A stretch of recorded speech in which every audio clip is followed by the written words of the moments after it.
Okay, we are going to resume. Please take a seat quickly. Thank you.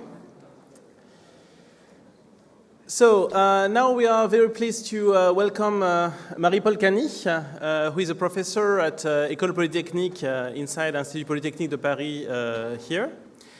So Marie-Paule Cani is a specialist in the field of computer graphics, sorry. I had the term in French in my head. In the field of computer graphics. And she's going to talk about some of her work. She's also responsible of a master program in artificial intelligence and visual computing, which sounds very interesting. So if you are interested by the kind of research that Marie-Paule is going to present to you, don't hesitate to check about this master program to further your studies. Marie-Paule has just been elected as well to the French Academy of Sciences, which is one of the highest honor in French academia.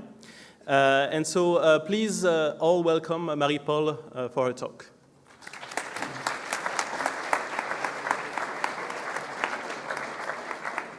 Thank you very much for the introduction. So it's an honor to give a talk among you all who are so good programmers.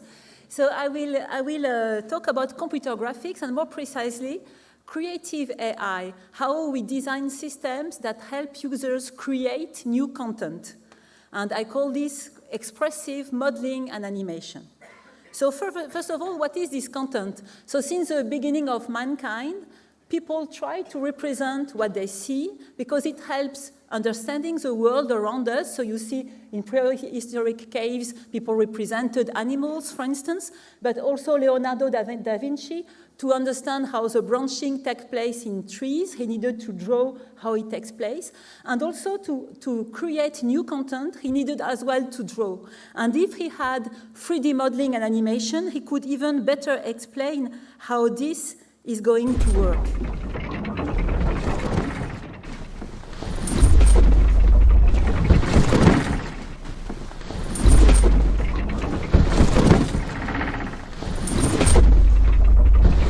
Therefore, people of cognitive sciences say that we should think about graphical designs as real cognitive tools, enhancing and extending our brains. Because if you have a visual representation in front of you, you will not only, when you create or when you try to understand, also the visual area of your brain will be light up, and they will help you by a mechanism of analogy to really help your understanding or help your creativity.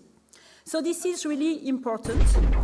And indeed, computer graphics, 3D computer graphics, is a way for people to create content and to create animated content as well. You all know video games, you know 3D feature films, also films that are here to show models from other sciences.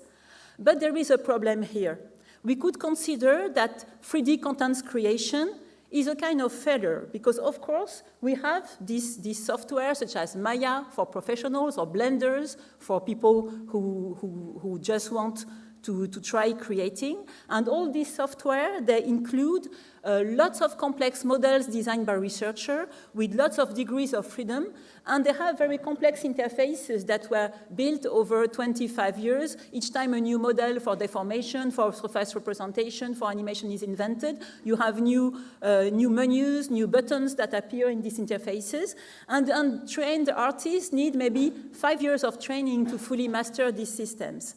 So in fact, these artists, imagine they want to design this Buddha, they will not start directly with the system. They will still use much easier and much faster traditional tools, such as just a pen and a piece of paper, to do their design. And only when they're happy with their design, then they will draw the front face and the profile of this character. And only when this is done, they will try to model it with this software, because this software makes things so difficult. If you wanted to elongate the nose, for instance, of this character, you should think in which mathematical representation I should convert it, and then in which menu and button and sub-menu I should do something. And so trained artists do that using traditional matter. But imagine the use for other sciences. Imagine you are a biologist, you want to express a behavior of a kind of molecule which is quite complex. You have your internal vision, you have your mental vision, no way to represent it. So you need to explain it to an artist. The artist will try to do something with the software, and after multiple trials and error, the artist will show up something. Maybe you will be happy or not. It can take long to converge.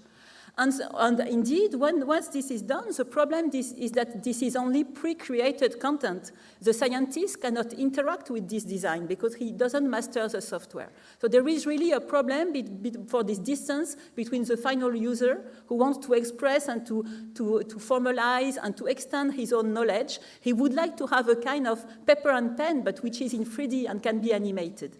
And this is exactly the research we have been conducting in computer graphics in the last 10 years. And I call this expressive 3D modeling. So creative AI or expressive 3D modeling is really the design of new ways to model and animate. It's really a revolution in digital content creation. And the base is to include gesture-based creation for 3D contents, gesture like drawing gesture that you use when you, or sculpting gesture that you use with real clay. And once you have created with gestures, you will see, we will understand together that then we need to put knowledge into the model, which is the first kind of having AI in the model. Without the knowledge in the models cannot react in the expected way to the creative gestures. And knowledge can also be brought in the form of learning from examples. So I will also explain that. And we will see that it can be used not only to create 3D shapes, but also to create full virtual worlds with many shapes that are animated and interact together. So really, we are trying to design tools that will help arbitrary users to express their mental vision of their object of study and refine it and interact with it. So first principle is that we want to have gestural control, like with the paper and the pen. Look on the left. So when we see a 2D drawing, we imagine a 3D shapes. And this is what we did, one of the first systems we did, without no specific prior knowledge. Each time you draw, it will create a plane on which you draw, and it will create a shape using implicit surfaces. And this shape will be automatically blend with the 3D model which is below. So this is already a very good advance for 3D creation, because here, if I show again, each time you do a gesture, so some creation will be done, and in fact what we do is that when you have a sketch like this, we put a skeleton inside that the user doesn't see, and then you coat this skeleton by an implicit surface with this capacity of implicit surface to automatically blend. Here, the only knowledge we have is that when you have a silhouette of a shape, the person will imagine the simplest shapes that brings this silhouette, which is the most symmetric, and this is why we work with the skeleton. But without this knowledge, if we want to draw a plant, for instance, like in the picture on the right, it will take a lot of time, because a tree, like the virtual tree you have here, have maybe thousands of branches, some branches, and little leaves, and it would take an infinite time to create it, and also us, humans, it's difficult for us to draw while putting some biological knowledge in our drawing. So it takes too much time and it's difficult. So can we create a tree in a few gestures? Now imagine that you think of a specific olive tree that is in the garden of your grandfather and that it is distorted in a given position. How could you draw it and bring into it as well, in a few minutes, some knowledge from biology? So this is some research we did. Here we inspired from the way artists do create a tree. When an artist wants to create a tree with a specific rough shape, they would start to give really a coarse model, a coarse drawing of the tree, and then afterwards they will add detail and add more and more details. And note that these details are all self-similar. They are self-similar at different scales because a tree is a fractal model, and also self-similar in different parts of the tree at the same scale. They're also self-similar. So if you have just stupid paper and pen, you have to draw all these details. Now, if you put knowledge in the model about this self-similarity, maybe it will be sufficient to draw the leaves in only a subpart, and it can be automatically extended to the rest. And so we will build on multi-resolution sketches where the user can also only draw a subpart of the tree, and it's automatically extended to the rest. And also we build on knowledge from perception biology, and statistics. So knowledge about perception tell us, bottom left here, that if you have a drawing of a tree seen from above, you will not sketch all branches. In fact, people who sketch a tree never sketch the branches that come towards them, and never sketch the branches that go to the back. So you sketch only the branches that go to the side in these cones that are represented seen from above, where the camera is a little eye which is on the bottom. And so the idea is that when the user has sketched something, we will duplicate the branches that have been sketched also in the front and in the back. And also we can incorporate knowledge on the way plants really branch. So we have knowledge from biology, and there is also knowledge from statistics that from the examples that the user will draw that can be extended. So our solution is that the user will only, at each dimension of this multi-resolution sketch, the user will only provide 2 strokes. One stroke for the trunk, and then a second stroke, which is only the contour of the tree, like children designing a tree. Once this is done, we use knowledge from biology to infer the branches that are inside and that will come to each little subpart of the tree. Then our system automatically computes a construction line that when you zoom on one of these construction lines around a branch, it's recursive. You can again draw a contour, and this contour gives again the density of sub-branches that you want to create. And once this is drawn, you continue, you go on, you only draw in a subpart of the tree. And when you finally zoom out, the time you zoom out, you have a 3D tree that first matches your drawing, your design, and secondly matches biological and statistical rules. So here is a demonstration, real-time demonstration. So it's already 10 years ago that this method was designed. So you see here the user just have 1 stroke per resolution. Each time the stroke is drawn, the branches are inferred, first in 2D, and then they will be brought out to 3D with some duplication towards the user and to the back. So here the statistics are learned, the leaves are drawn, and when you zoom out, all this duplication is done with statistical model and also completion to 3D. And so the time you have done your zoom out, you have at the end a tree that matches biological rules and matches as well your design. So this is the first example of the use of AI in the sense you encode some knowledge and you put them in the model. Another example, so this was about sketching gesture, how from a 2D sketch you create in 3D. But we can also create by sculpting, and in real world you can sculpt clay. So our first research on sculpting was really trying to have a virtual clay model that can be manipulated in real time. But when after maybe 10 years we managed to do it, we discovered that then we need a hand to sculpt this clay in the virtual world. So in my group, we also designed a hand navigator, which is this kind of extended mouse where you put your fingers in little holes in this mouse. You have a space mouse with a palm that navigates the hands. And when you have pressure forces, you have force captors on the left. And when you apply pressure on the little fingers of this mouse, it will be detected. And then the corresponding finger of the virtual hand will then be bended. And when you release the pressure, it opens. So this is a very nice research that we conducted for many years. It was successful in terms of research, but not so successful in terms of creation, because, of course, without really feeling the contact with the clay, it's difficult to sculpt. But another remark is that with virtual clay, we can do much more.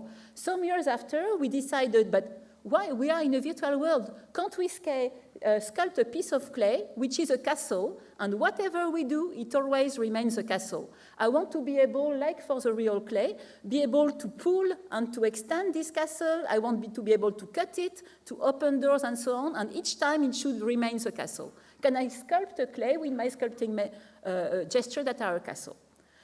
So since you are in computer science, maybe you will have an analogy here with the languages and grammars of that use in computer science. So what we have with this castle, it's a man-made shape. So it has specific construction rules. It's a structured object. Look at the castle in red here. I can cut it into 4 letters, A, B, C, D, and I can also define rules of what can I change so that it remains a castle. For instance, I can remove B, it remains a castle. I can replace A, which is a tower without flags, by D, which is a tower with flags, and it remains a castle. I can insert a new B, it remains a castle. So imagine you have lots of rules like this of what makes something a castle. Of course, I could use this kind of grammar to generate big words that would all be castles, but then the user would have no control and it would not be at all expressive modeling. But then what I can do is to combine virtual clay with these rules. And these rules will be automatically applied on the fly. So here, look at the interaction that we have. We see the castle from above. The user can pull. When you put 3 walls together, the tower becomes rounded. When you cut, a new door appears, because all these rules are applied on the fly from the gesture. So you are really sculpting a piece of clay, which is a castle, which remains a castle. And the consequence is that in a few gestures, a user who doesn't know the knowledge in the model can sculpt a little medieval city from the initial castle. So here, we really made, there is a lot of research on mutable elastic models. So we use physically based modeling with energy minimization, which mimics the use of physics here. And the rules to minimize energy was here applied on the fly so that we have a plastic model, so that the model is mutable. It doesn't try to come back to its initial state, but if we extend the wall, we have more pieces of walls that do a new equilibrium state for my little castle, for instance. So now I have explained you to the main principles of expressive modeling for a single shape, single isolated shape. Try to sketch, try to sculpt, put knowledge in your model. But what if we wanted to sculpt or to sketch a full animated virtual world? In a virtual world, you have lots of elements. Imagine the world in the movie Avatar, for instance, okay? What we want is waterfall, mountain, we want plants, we want animals. How can we create them? And how can we really have a user who is a designer, who is maybe you and me, and without any knowledge of the software, we want to imagine these virtual worlds and be able to create it in a few gestures. We have some complex rules to be maintained. Now they include laws from biology, geology, statistics, like for the tree, but we have also motion laws with dynamic and mass preservation that we want also to maintain. And the challenge is to match these rules while still providing control to the user. The user wants to be able to control. Imagine again the movie Avatar. You have the art director who wants to have specific profiles of mountain behind the actors in specific scenes, and they want to have specific waterfalls, for instance. We want to create distributions of elements, and we want also to be able to extend expressive design to animation, to the design of motion, not only the design of static shapes. I will give you again a few examples on how this extension can be done. So my first example, we thought about the terrain, which is one of the most difficult to create for humans. How could we sculpt mountain ranges that look like mountains, real mountains? You can zoom in, you have the valleys with the rivers and so on. It must look like mountains, but you want to be able to design their shapes because you're doing a new Earth. You want really to have your design.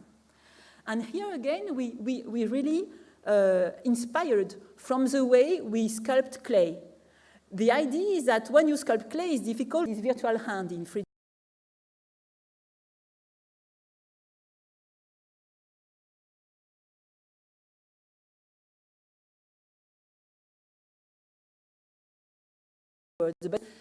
So I can apply gesture.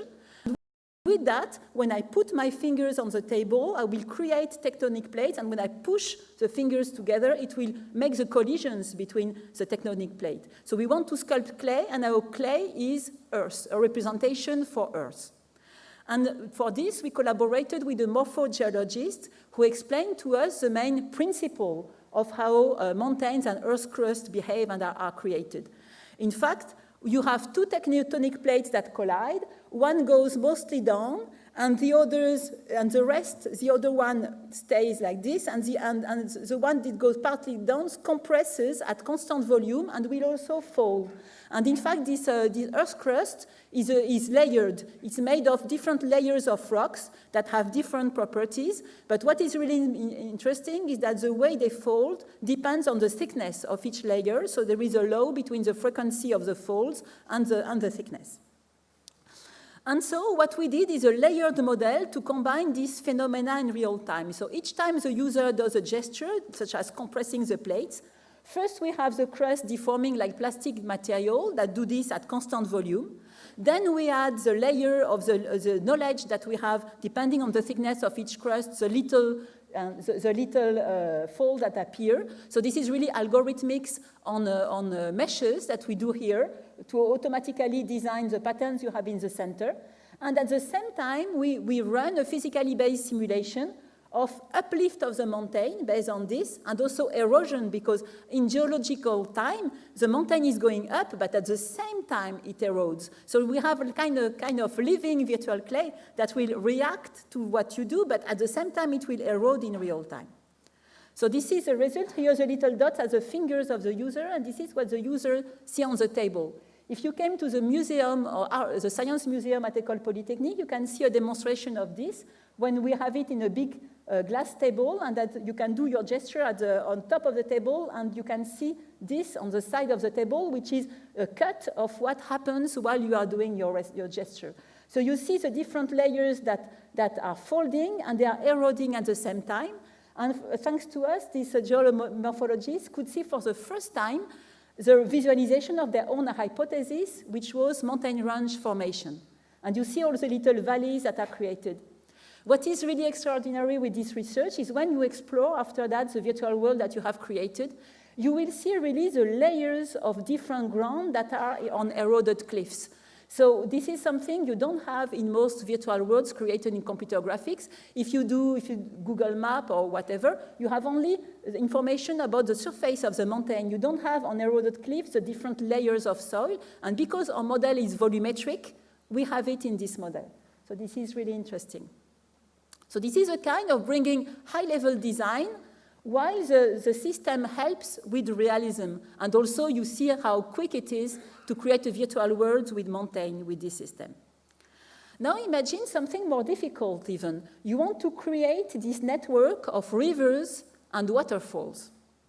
But how can we create this? Because of course, the way the water will flow on a mountain uniquely depends on the morphogeology of the mountain. So how can we control the fall? We could resketch, modify iteratively the mountain until the flow does what we want. But it would take a lot of time. It would be totally indirect control. Even with a sketch-based modeling system for mountain where you redesign the detail, then you have to run a physically based simulation like Navier-Stokes equation, if you know what it is, differential equations, to model the water flowing and so on. It would take too much time. It would be totally indirect. So how can we combine consistency and control in this case? So in fact, we had a great insight for solving this problem is to leave the waterfall sculpt the terrain, because what the user would like to control in this case is really the network of rivers and waterfall. So we will give sketch-based modeling tools to the user to be able to solve this. And then the mountain will ask the mountain to automatically adapt to the design the user has done, so that it's all coherent in the virtual world that we create. So how will it work? Look at the little images that are on the bottom. So we start on the left. So the user chooses an existing 3D terrain. And then we provide a few pens. So we provide a green pen to sketch all the rivers that are in contact with the terrain, a blue pen to draw the pools that will be on the terrain, and then a red one to sketch the free falls that the user wants to design. Once this is done, the user knows nothing about flow. So we need the system to help the user with realism. So the system from this design will automatically compute the different flows of water, so the quantity of water that goes through this network. Once this is done, we give several solutions for the user that I will demonstrate to best project what he has drawn, to have detailed on the terrain, either more automatic to minimize the deformation of the terrain or to maximize realism. And after that, all detail will be added automatically and the terrain will be sculpted to design, to match the design. So here is a demonstration of a system initially designed by one of my PhD students using C++ programming and OpenGL. So you see that in real time you can already see lots of things. So here the user can sketch rivers. They can be projected to the terrain, and if the user doesn't want to project them to the terrain, then the terrain would go up, but it will not be really realistic. You can also project them directly onto the terrain or ask to minimize the deformation of the terrain so that what your sketch is adapted. And here you see the waterfall on the bottom. It will be extended each time I add an affluent here to the main river. The waterfall on the bottom is recomputed and it's adapted. At the end, we did a validation with a computer artist, and in less than 20 minutes, they designed the Iron Hole waterfall in La Réunion, starting with a rough terrain. And so this is really a validation because it would have taken them days or weeks using Blender or Maya to design this mountain with the right position for the waterfall. So this is really a very interesting advance of what we can do. Let me give you another example. So you have now your terrain, you have your rivers, you have your waterfall, but you want to populate your terrain with rocks and with vegetation. How can we do it quickly? Here, of course, you could give some rules. You could say, okay, I give the knowledge in the model, the rocks should be only on slopes, and the grass should be near the trees, and the trees would be, and you can do it rule-based, but then you have no control. What is much quicker for the user is to do it from example. In this case, the user has just designed one single exemplar, which is here on the right. The user has positioned manually on the terrain 8 trees, some little blade of grass near the trees, and some stones. And the stones have been put on the slope. So this is a matter of the user. The user gives an example. And the idea here is to learn this example. From this example, we'll do machine learning, but not necessarily deep learning here. We don't need deep learning at all. We have one single example, very light, okay? Which kind of learning do we use? We use a statistical learning called point processes. Point processes is the fact that each tree, for instance, in this distribution, computes in successive rings at different distances from the trees, the number of neighboring trees that you have in each ring around it. And it will be stored as an histogram. The trees with respect to the grass or the trees with respect to the rocks do the same, and also they have histogram with respect to slope. So all the information we can extract from the exemplar is stored as a series of histograms.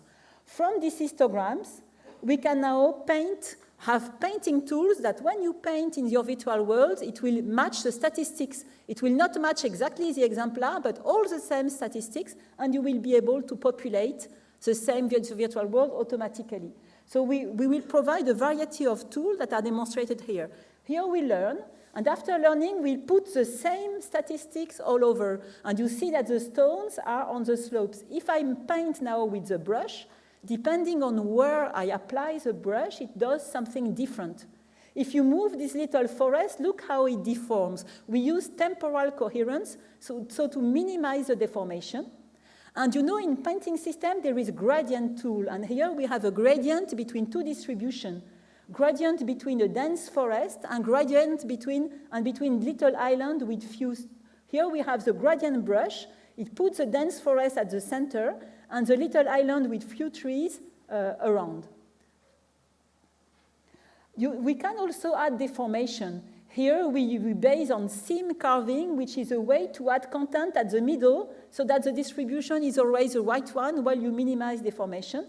And at the end, we also learned graphs enabling us to reproduce little villages and cities, and we will see it better in the final demonstration. So what is very nice when you explore these virtual worlds is that, like the real world, it's everywhere different. but everywhere self-similar. Here you see also our design with houses automatically created, aligned with the streets, and the streets automatically created as well. So this is a good way to create, but you can tell me, okay, but that it's a toy, it's only a toy virtual world, not very realistic. But we did more. In fact, we decided to learn from simulation. Here in this example on the bottom, they are created using the same system. But what we did here, the difference, is that we took the terrain, we clustered the terrain depending on environmental conditions, such as altitude, orientation with respect to the south, type of ground. So all the different parts with the same color should have the same vegetation. Once this is done, we take a little sandbox, 100 meters per 100 meters for each of these conditions, and we apply a simulation method for the growth of plants and competition between the plants. So this is a very nice kind of algorithms, of simulation algorithm that you can learn. And once this is done, we learn the statistic, and then we paint our full virtual world with these statistics. So you have here the African savanna, then you have a Mediterranean climate, then you have Grand Canyon, and then you have the Alps. More precisely, when we do the sandbox simulation, you see it on the bottom right. So we have these little boxes with different climatic conditions, and we run simulation of plant growth and competition between plants. And in fact, in this competition, each plant is modeled by two circles, two discs, which is a canopy because they compete for the light, and the roots because they compete for the use of soil nutrients and also moisture into the soil. So we have this competition algorithm, and you can also, if the forest has burned, take something which is, for instance, 50 years old, or take something which is 200 years old. You can really have these simulations, stop them at different time, so the user then can have brushes that can also choose how young is the vegetation in such and such area. It's a great modeling tool. But to do that, we needed to extend the point processes that were designed in statistics, because these point processes are only distributions of points, and what we wanted to do is distributions of overlapping disks. If you have bushes and trees, you must be able to say if the bush can grow under the tree or not at all under the tree. Maybe there are mushrooms that can grow only under the trees. Grass can grow only outside the trees. So you had totally to revisit this kind of local learning, example-based learning, to have disk processes with a new pair correlation function and a new kind of distance that really measures the amount of overlap and if two disks should be tangent or not. And with these mechanisms, we succeeded of having much more realistic forest and learning of distributions of trees here in a Mediterranean climate. But we could also do what is on the above. We learned this distribution of candies and apples, and the fact that a glass should never intersect a bowl and the glass should never intersect a plate. When this is learned, we can regenerate a similar scene. So you see, it's really nice to be able to extend content to virtual world. Okay? So now the last part of my talk is about how we extend this expressive design to the modeling of motion, of animation. Of course, if we want to create virtual worlds, we would like also to populate them. How can we have herds of humans or animals in these virtual worlds, and how can we first design a single motion? Imagine you want to animate, for instance, a dragon. It's not necessarily a living animal. I can animate whatever. It's in virtual, okay? You want to animate your dragon. If you use Blender or Maya, this is what you need to do. You will have a 3D skeleton of your dragon. Then you have to design all the articulations to give the curves of motion of each angle between these pieces of the skeleton. Then you have to skin it with the skin of the dragon to explain how the skin is attached to each bone. It takes a lot of time to specialists. Could we animate this dragon in a few gestures? Our first work in this area was to inspire from the way people who draw comics really specify and animate motion. In fact, if you work in comics, you will use so-called line of action, which are drawn in red, and to give more expressive posture to your character, you will first draw the red line, the line of action, which is a very simple C or S shape, and then you draw your character all around. And what is interesting, see the picture of Tom on the bottom right. You see that it's not only, the line is not only used in position, but also in orientation. For instance, one of the legs is oriented like the stroke, but it's not on the stroke. So it's really a matter of combination of position and orientation. What we did in one of our work was to enable the user to sketch simply a line, and from that line, automatically, the 3D character is repositioned from this line. This line serves like a projective constraint, because when you display on the screen a 3D character, you use projective geometry. This means what you see is a perspective projection of your character, and each time you draw on the screen, we will use deformation that should, in the plane of the screen, deform minimally your character so that it matches the line in position and in orientation. So first, it's a very good way of posing. But if we do that, still you need a lot of lines of actions interpolated over time to be able to sketch an animation of your character jumping like in the bottom.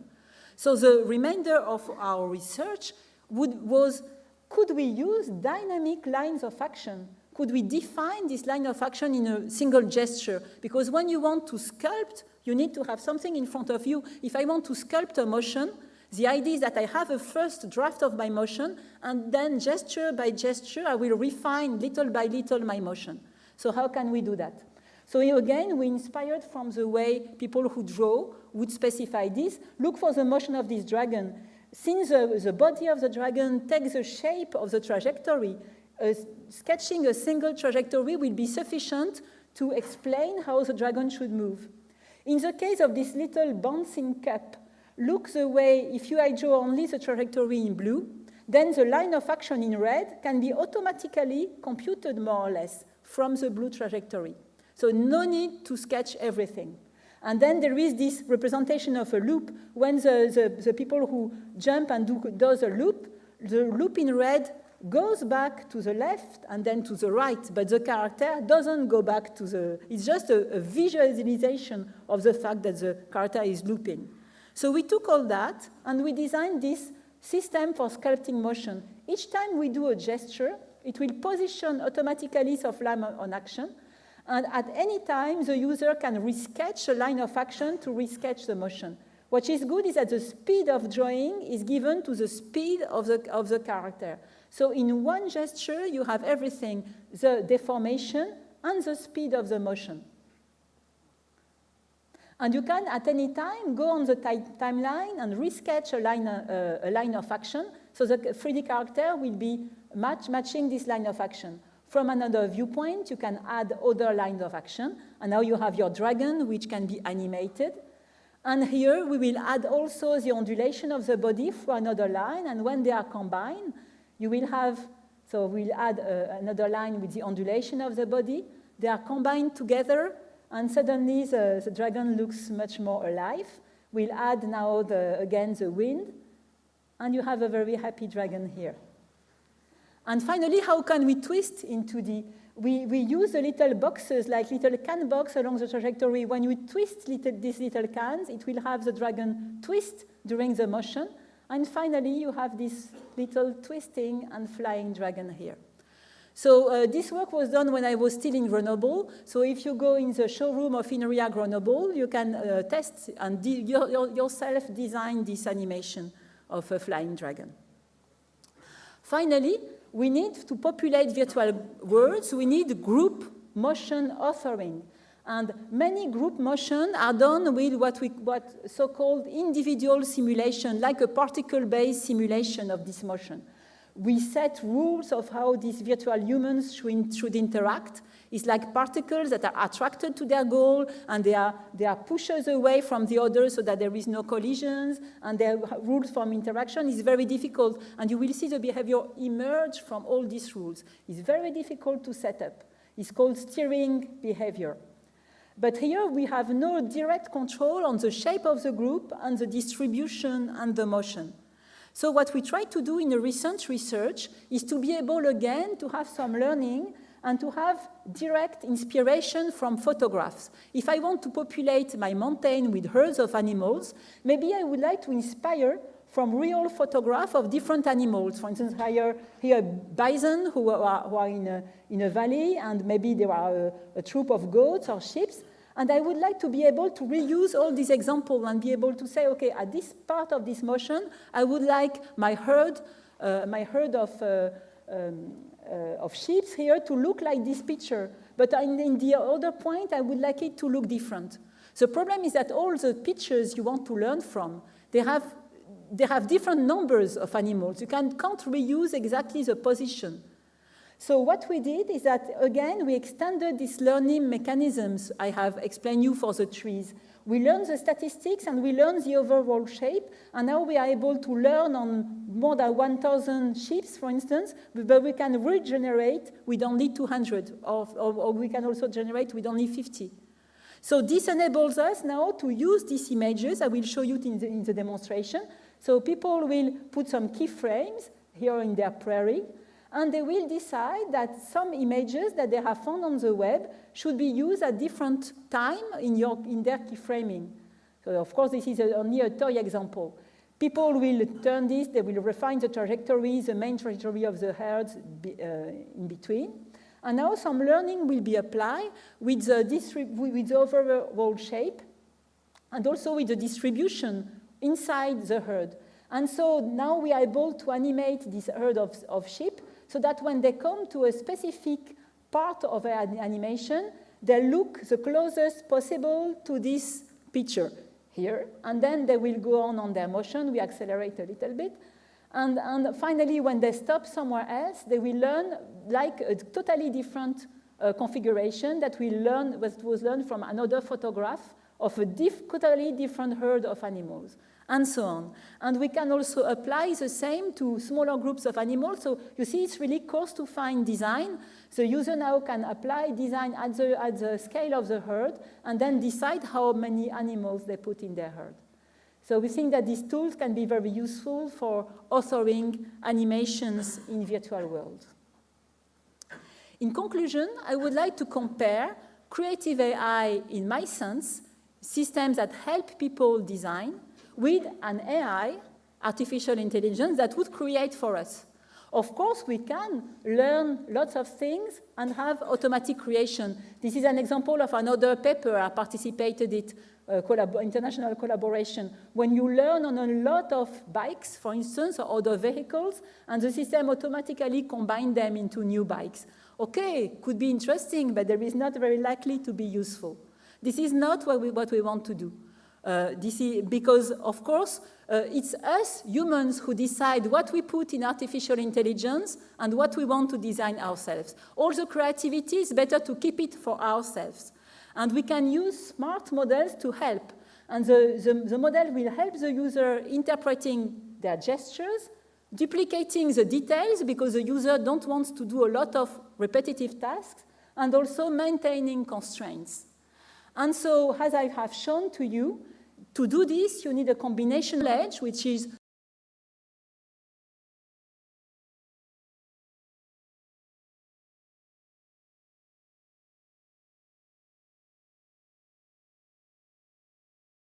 of cases. You will tell me, but is deep learning useful? Yes, deep learning can be useful. I will show you one of the only work when I used deep learning in my research. It was, again, an international collaboration.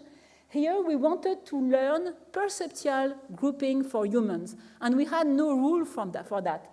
Look at these images in 2D. For instance, all these little hearts, they all have a slightly different shape. For a computer, they are different.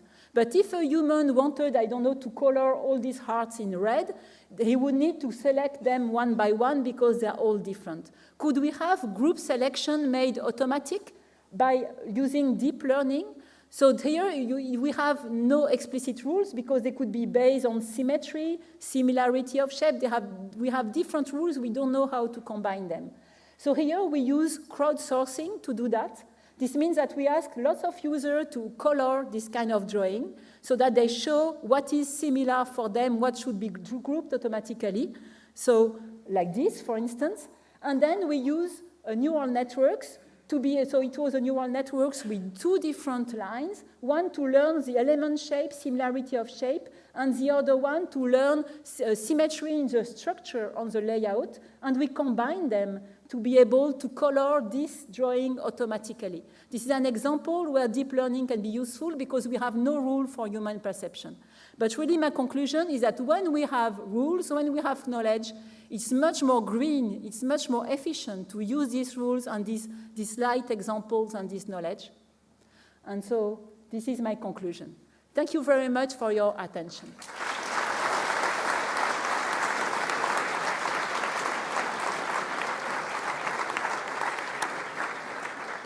Thanks a lot. Are there any questions on this very interesting talk? Don't be shy.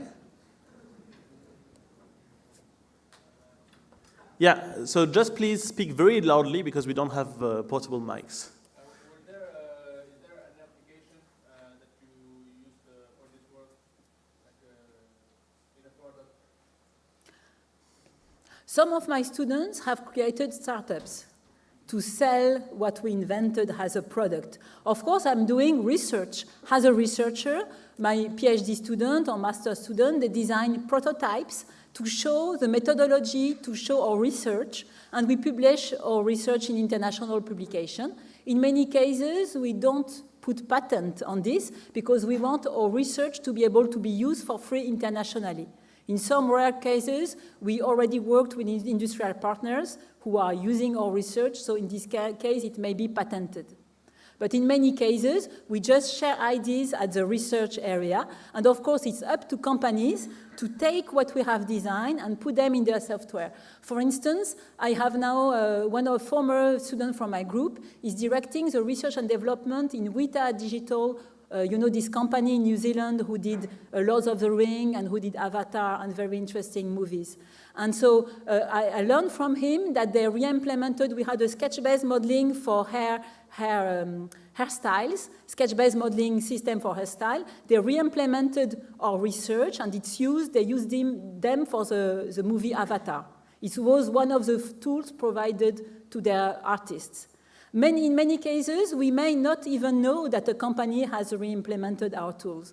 In France, we're discussing with Ubisoft. We have a chair between École Polytechnique and Ubisoft, and we know that for creating their virtual worlds, they really inspire for having the roads, for having the buses, for having all this. They are really working with our recent research now.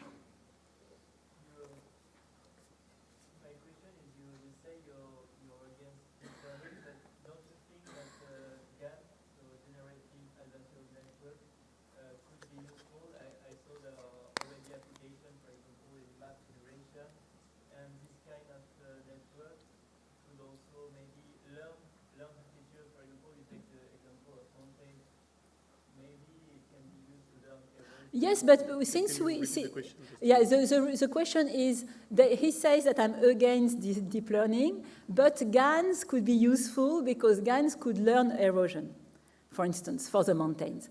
Okay, but we have knowledge of how erosion takes place, and it's much quicker to simulate this knowledge than using a GAN. Why would I use a GAN? Also, the GAN is only for 2D picture for the moment. We want a 3D virtual world. You want to be able to zoom in. It's not GANs and neural networks, they work for grids of pixels. And they can generate something that fakes a human face from examples of human faces, but you cannot turn around. It's not an animated 3D character. It's just a fake picture of a human face. If you zoom in, you will quickly see that it's not a human face. We don't have high-level models in that. Of course, we could, some research try to extend GANs to 3D content. So there is a case, very interesting, similar to what you say, where people in computer graphics try to use kind of GANs. It's fluid simulation. Why? because fluid simulation is very, very costly. Of course, we know the rules like Navier-Stokes equation that run with the PDE solving and so on, that run a simulation of liquids. But if I wanted to do a full ocean, I wanted to do back Titanic movie, for instance, with the waves of the ocean and so on, and the detail when somebody goes in the sea and so forth, it would take a lot of time. And also the user wants to design, so waiting until the physically based simulation is done is too long. And the advantage of deep learning is that it can learn from simulation and then bring the solution much more quicker. So this could be useful for authoring. Each time you want to put a human in the loop, you want that each time the human does a gesture, the gesture is automatically interpreted. If the learned algorithm, learning is very long, but once it is learned, if I could edit by sketching my fluid animation and in just one fraction of a second, having something realistic that matches what I have drawn, then yes, deep learning could be useful. But personally, I'm not sure it's worth having 70% of the energy of the world put into this. You are the young people here who will live in this world for the following years, longer than me, so it's up to you to decide. Thanks again. We have to stop for time schedule constraint, but I hope you will have appreciated how computer graphics is an exciting field, and you might consider moving into this field. Thanks again, Marie-Paule.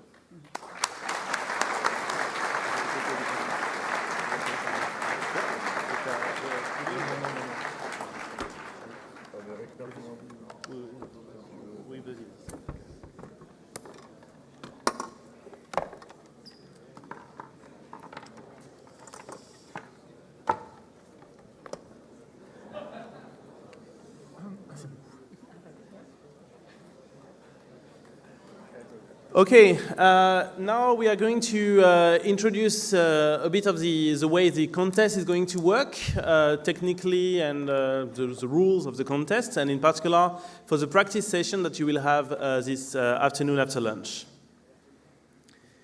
So, about the contest.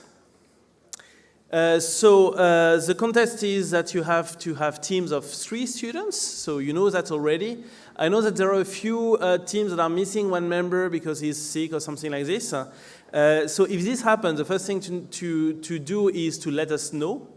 The second thing is that if this happens at the practice, is not a big deal. If this happens tomorrow, then we cannot let you compete as part of the ICPC competition because the ICPC rules require all teams to have 3 students. However, if there is no way around it, if someone is not there and you cannot do it, we don't want to just send you back home without doing anything. So what we will do in this case is that we will let incomplete teams enter the room and participate in the contest, but they will not be ranked with the other teams, and they will not be eligible for medals or for a promotion to the World Finals because the ICPC rules don't allow us to do this. You will have 1 computer that you will have to share per team, and I can already announce that there will be 12 problems to solve in this contest. This is 1 more than in the previous years. Hopefully you will have more things to do during the 5 hours of the contest. You are allowed to use a variety of languages, C, C++, Java, Kotlin, OCaml, and Python. Kotlin is a language that is used at the World Finals, so we have added it because of this. I will explain. OCaml is an addition, a local addition. We are sponsored by the OCaml Foundation, and they have asked us to do that, and the judges like OCaml, so we have added this language as well. And the goal is for you to solve as many problems quickly and obviously correctly. So a reminder about the about the scoring. So the teams are ranked in lexicographic order by 2 criteria. The most important criterion that you have to optimize for is the total number of solved problems. If you have solved more problems than another team, you will be ranked higher than another team. And the second, if you have solved as many problems as another team, we tie break by time. We take the sum over all solved problems of the time it took to solve the problem, rounded down to the nearest minutes. And for every incorrect submission, but that ultimately leads to a correct, to a solved problem, we add a penalty of 20 minutes. So for problems that you will solve, don't submit too many incorrect submissions. You will have a short or not so short, depending, description in English of a problem. And we have upgraded our judging system, so there will be a downloadable directly from the judging system. And so the program should read the input on its standard input and write the correct output on the standard output. The submission is done through a web interface. Also, we have a command line submission client that you can use if you want. The documentation of this is in the on the portal of the browser, of the homepage of the browser. There will be a link to the documentation of how to use the submit client. The submission is automatically evaluated on obviously secret test cases, on a collection of test cases that you don't know. In some cases, very rarely, but in some cases, judges, so the team of judges may have to overturn some verdict. It very rarely happens, but it will happen if you try to game the system in any way, for instance. Or it will happen if there was some technical problem on the judging interface and we asked to rejudge a submission. There is a limit on the execution time on the secret cases, which range this year from 0.3 to 3 seconds, and it's indicated on the problem set. You have a limited memory, which is 2 gigabytes. You have a limited source size. You cannot submit anything larger than 256 kilobytes if you manage to write it. And there are stack limits, so this is a bit technical, but there are basically no limits for binary executables. There is a 64 megabytes limit for languages that are using the Java virtual machine.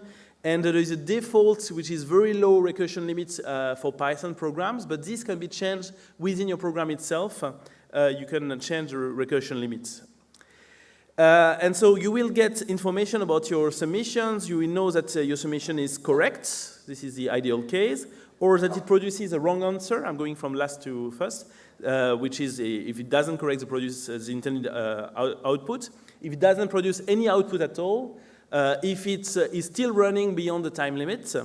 If there is a runtime error, which means that the program crashes for some reason. Your program crashes for some reason. If your program outputs too many different things, which should not happen. If there is a compiler error, if your submission doesn't even compile, this shouldn't happen as well because you can test it locally. If it doesn't compile, you are not penalized. You don't get a 20 minutes penalty, but then there is no reason to submit something that doesn't compile. And then if your submission arrives too late after the end of the competition. You can only submit one source file, so put everything into one source file. This is not a problem. The input format that we provide you has a specific format, and it's guaranteed. You are sure that everything you will pass will have this format, so you can make assumptions based on this.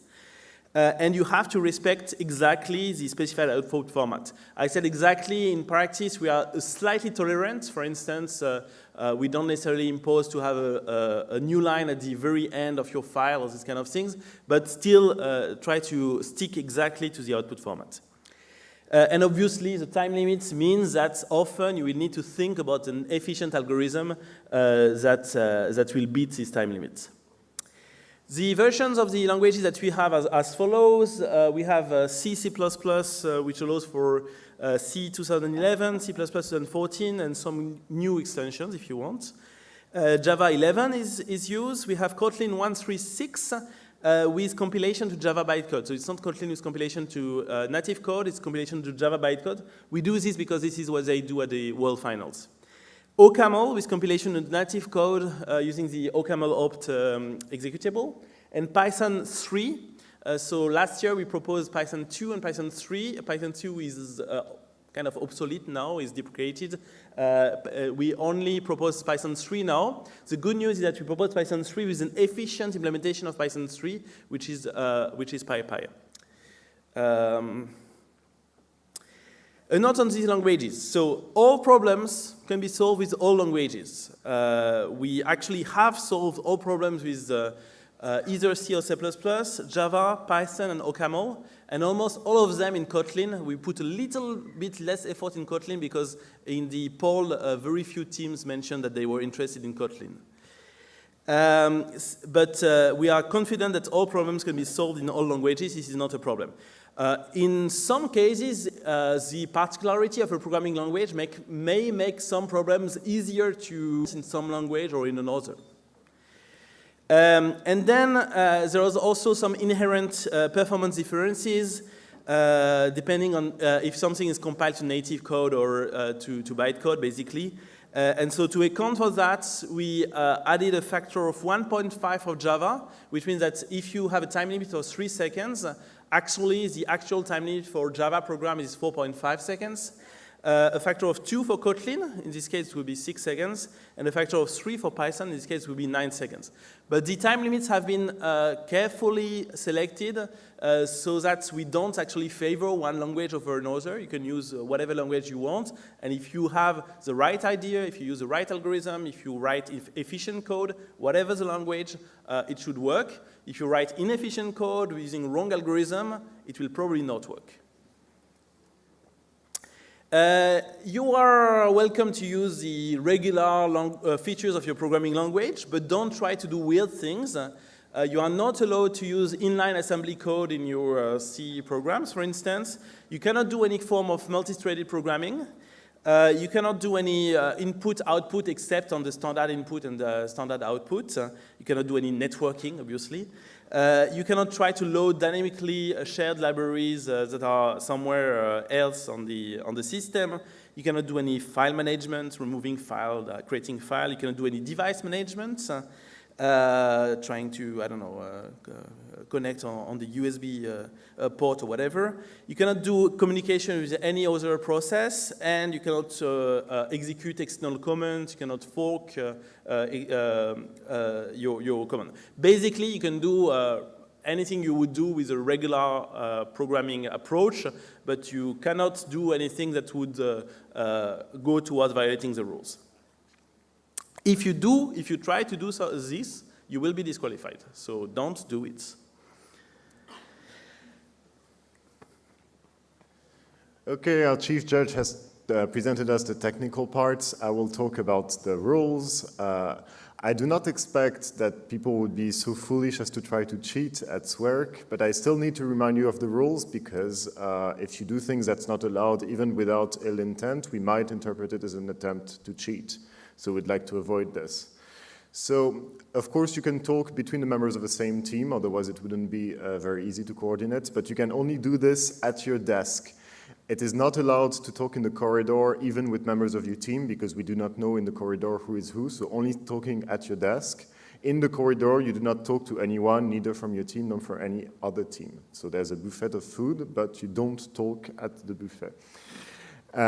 You do not do anything that jeopardizes the contest, so that's, I mean, you don't try to do bad stuff, basically, and you will be fine.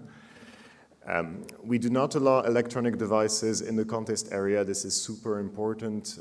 If you bring a mobile phone, an electronic watch, digital audio player, or whatever, in the contest floor, we will find it and we will disqualify you. If you have such equipment with you, which might be the case nowadays, you should leave it with your coach, and if you do not have a coach on site, you should not bring it to the contest at all. Access to the bathroom is one at a time, so don't do bad things there. I mean, okay. Do not leave the contest. Do not leave the contest before the end of the time, and yeah, no talking in the corridor. When you arrive in the computer labs, you will be very impatient, of course, to get started, but we need everyone to start at the same time. So do not touch your computer and do not touch the problem statements before the contest has begun. When you sit at your desk, you can touch the chair, the floor with your feet, and that's all, right?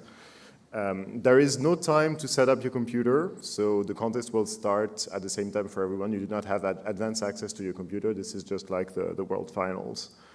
And yeah, the contest starts where the countdown goes to 0. You will have a countdown on your screen. It will be projected in the room. There will be no confusion about that. If you have questions or problems, I mean, we expect you to have problems and, well, solve them, but in case you cannot, if you have questions about the problem statements, as in you do not understand something in a problem statement, you think something is unclear or incorrect in a problem statement, you have a problem with the environment, like the compiler version, some software appears not to be working, etc., send a clarification request on the judging system. Basically, anything that you can ask via this interface, you should, and the judges will answer your request or answer no comment if they decline to answer your request. If you have a problem with your workstation, as in your computer has crashed, doesn't have internet access anymore, stuff like that, that prevents you from asking clarification, then you should ask a volunteer in the room and we will investigate and fix the issue for you. If you have other practical problems, like you need more paper, you need a pen, if you have forgotten to bring one, you need to go to the toilet, or I don't know, something like that, you ask also a volunteer. If you have a problem with your code, that's your problem. The judges and the on-site volunteers will not help you with that. You can always send clarification requests if you don't have anything else to do, but don't expect too much of that. And if you ask clarification requests about stuff where the judges consider that it's your fault, as in you have a problem compiling your code, but you're not giving the right options or something like this, they will probably answer no comment, and you'll be on your own to figure it out during the 5 hours of the contest. The practice session is the opportunity for you to test all of this stuff in advance, so that during the real contest you can do something useful with your time. Okay, that's for the contestants during the contest and the practice. As for coaches, coaches are obviously not allowed in the contest floor. We have an amphitheater specifically for the coaches. It's not this one, it's not the cloakroom, which is opposite. It's the amphitheater, which is next to the photo booth. So the coaches can sit here. We will project the stream of the contest, hopefully with commentary and all sorts of nice features to keep you entertained and so that you can watch the progress of your teams. You can also participate on the public instance, so there will be a public instance of the contest simultaneously to the real contest where the coaches and anyone interested from the outside can participate to see how good they're doing compared to you. So, I mean, it's always embarrassing if someone from the outside world solves all of the problems before you, so try to be efficient. And yeah, so there will be the live broadcast of the contest projected in the coaches' room. During the practice, the coaches can visit their teams during the second hour of the practice. As in, initially we do it as in the real contest conditions. For the second hour, you can go to the labs and meet your teams, chat with them. If they haven't solved any problem, you can say nice word to them and so on.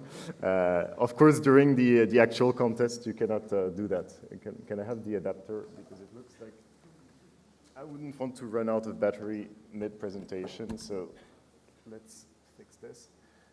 During the real contest, the coaches will not be allowed on the lab rooms at all. There will be a meeting specifically for them during that time so that we can discuss about their experience participating to SWERC and the future of SWERC. Okay, more things about the environment, and I think, well, I can continue for that and I leave you the word for the judging system. So, on your badges you have a seating assigned in the labs. There are 2 computer lab areas. One is in building A, floor 1. It's basically this way, 1 floor up. And the other one is building B, which is above us, actually. Floors 3, 4, and 5. You should go there if you're in building A by the 1st floor, if you're in building B by the 3rd floor. Do not try to enter the contest area by a different path than the one we have set out for you. And you have on your badge the room where we have 11 rooms. You have the room number and you have the position in the room we have signs in the room, so you will be able to figure out, so you have to find basically the right room and then your seating space. The seating space is the same for the practice and the contest, so you can find it today and tomorrow you will know where it is. In terms of material, you're only allowed to bring to the contest floor today writing instruments, which we do not provide. So we have provided pens in the bags. Do bring pens upstairs because we will not be providing them. You can bring stickers to customize your keyboard if you want. So you have requested either an AZERTY or a QWERTY keyboard. We have installed this according to your wishes. If you wish to use a different kind of keyboard, you can put stickers on the keyboards and reconfigure the keyboard in the operating system under the condition that you remove these stickers after the contest tomorrow. We don't want to clean them up ourselves. The notebooks, you have provided them by now. They have been checked by the judges. They will be installed in the labs by us. So today you will have them. Do not take the notebooks away today. If you take the notebooks away today, you will not have a notebook tomorrow, which would be a shame, right? So you leave them there and you will find them again tomorrow. If you bring, okay, there's something missing. You're allowed to bring mascots, plushed animals, toys, etc. Provided there is no electronics in them, that's okay. You can bring them today, but you should bring them today. They will sleep in the lab for the night, and you will find them again tomorrow. Do not try to bring them tomorrow because they will not be allowed. So yeah, install your desk today, and after the practice contest today, leave your notebooks, leave the mascots, leave the pens, throw away or take away the rest, draft paper, problem statements, etc. And no additional material can be brought in on Sunday for security reasons. The computer will have been prepared for you. It will show your team name. Do not touch it before the contest starts, either today or tomorrow. Do not try to exit the environments. Do not try to close your session. Even at the end of the contest, leave the computer exactly as you found it, and we'll take care of it. You are logged in automatically in the computer and in the judging system. You do not have any passwords. You don't have to bother about this. Everything is set up for you. Do not touch the keyboards. Well, to type on them, that's okay. Do not try to unplug them or change your mind about the keyboards and stuff. Use the one which is provided, not any other one. There is no internet access during the contest, which is part of the fun, except to the automatic judging system, of course. And we have provided for you on the computers a documentation of the judging system, a documentation of the programming languages that you're using, and a copy of the SWERC website, which includes all of the environment details and all of the regulations. So if you're bored, especially today, you should check that out. Tomorrow you will not have too much time for this. And you can also use the team reference document, of which you have a paper copy. These are the notebooks that you provided. The programming language documentation is available via bookmarks in the two browsers. There are two browsers, Firefox and Chrome. You can use whichever you prefer. They have bookmarks that lead you to the judging system, the last minute information, and the documentation of the various programming languages that we allow. The keyboards are AZERTY or QWERTY. If you want something else, we recommend switching using the setxkbmap command. So setxkbmap US for QWERTY, setxkbmap FR for AZERTY, and then all of the various language codes for the various kinds of layouts that you could want to use. Today is the perfect time to check out this stuff so that you don't waste any time with it tomorrow morning. Now for the judging system.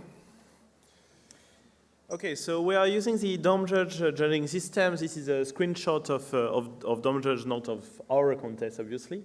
So this will be the interface you see. For people who were there the previous years, we've upgraded the system, so it looks slightly nicer now. So you will see, this is your team interface. You will see the problems that you have solved in green, the problem that you have not solved in white or red when you have attempted to solve them. On the left, you'll see the list of your submissions, all the submissions that you have attempted and the results, correct, wrong answer, or whatever. On the right, all the clarifications sent by the judges, either because you have asked a question or because the judges have sent the clarification to everyone to clarify some points. And you can request a clarification at the bottom right. So it should be self-explanatory. You also have access to the scoreboard, and it will be also broadcast in the room. I mean, it will be shown on a projector in the room, so you can follow who is winning at any time. The scoreboard will be frozen during the last hour of the contest. So during the last hour of the contest, for fun reasons and for suspense, you will not know who is winning. You can request printouts of your code to work on your code on paper. So there is a print button in your judging system, and so just use that. Don't try to use the print function of the browser, it will not work, but the print button of the judging system will work. There is also a printout command. You type printout followed by the name of the file, and it should send the file to be printed. In both cases, you don't go to the printers yourself. A volunteer will deliver the printout when it's ready. It might take some time if there are a lot of things in the queue. You can ask clarification requests, and we encourage you to do it when you need any detail from the judges, but in many cases we will answer no comments. If you found a bug in a problem, it's a good time to send a clarification request, but hopefully there will not be one.